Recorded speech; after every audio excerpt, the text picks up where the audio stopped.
Vous retrouverez des A, des P, des W, des 10, des S, des 56, des 52. Combien est-ce que je dois en avoir? À quoi ça sert? Comment les utiliser? Je n'y comprends rien. Rentrons un petit peu dans le détail avec ces wedges. Les wedges, généralement, vous serviront à aller attaquer les drapeaux, généralement pas très loin d'eux d'ailleurs, ce qui veut dire qu'on bannit les pleins swings et on va donc se concentrer sur des demi-coups ou des trois quarts de coups. Cela vous permettra au passage de mieux toucher la balle et donc forcément d'avoir de meilleurs résultats. Alors, il y a trois appellations possibles. Vous pouvez retrouver des lettres, donc S comme sand wedge, P comme pitching wedge, G comme gap wedge ou A comme approach wedge, etc., etc. Vous trouverez également dans de très rares occasions des numéros 10, 11 et 12 qui sont la suite bien sûr du 8 et du 9. Et vous trouverez plus fréquemment donc des numéros sous forme de degrés qui correspondent en fait à l'ouverture de la face de club par rapport au sol qu'on appelle le loft. Bien entendu, plus le loft est ouvert et plus la balle va monter et inversement.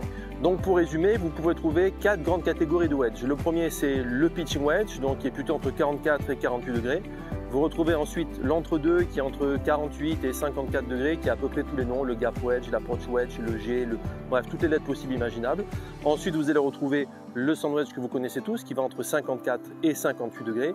Et enfin en dernier, le lob wedge qui va entre 58 et 64 degrés. Je vous recommande d'avoir au moins 3 wedges, le pitching wedge, l'entre-deux et le sand wedge, afin d'avoir un maximum de distance couverte et de possibilités autour du green. Attention également à ne pas avoir trop d'écart entre les clubs, sinon vous allez vous retrouver avec ce qu'on appelle des trous dans la raquette. Le lob wedge, quant à lui, est plutôt réservé pour les gens qui ont tendance à écraser beaucoup les balles, à faire des gros divots, ou alors pour des terrains très secs type links où la balle roule beaucoup et j'ai besoin de l'arrêter très vite. N'hésitez pas à me dire ce que vous avez dans votre sac et je vous dirai si c'est bien ou pas.